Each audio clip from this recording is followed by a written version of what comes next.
Hello বন্ধুরা, আজকে একটুখানি রান্না করছি মাছের ঝোল। তো এই মাছের ঝোলটা মাগুর মাছের ঝোল আমি ম্যাক্সিমামটা রান্না করি লাউ ডাঁটা দিয়ে, বেগুন দিয়ে মাছের ঝোল রান্না করি, কিন্তু আজকে একটু অন্যরকমভাবে রান্না করছি।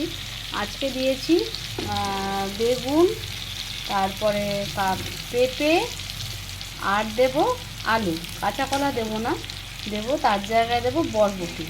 আর মশলাটা তো আমি ম্যাক্সিমাম জিরে বাটা দিয়েই করি, কিন্তু আজকে তো আদা বাটার দিয়েছি, জিরে বাটা কাঁচা লঙ্কা দিয়ে করি।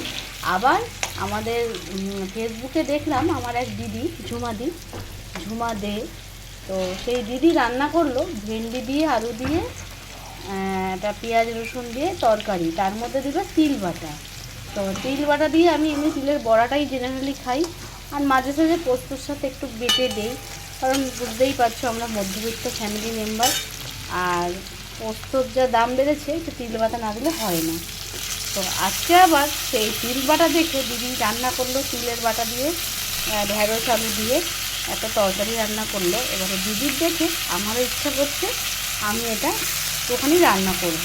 জানি না রান্না কেমন হবে, কিন্তু মাছের ঝোলটা আমি মধ্যে দিয়েছি এখানে লঙ্কা, জিরে, হলুদ, এক টুকরো আদা আর একটু তিলের পেস্ট একসাথে মিহি করে নিয়েছি, দিয়ে এটা দিয়ে কষাবো, কষিয়ে মাছের ঝোলটা রাখবো।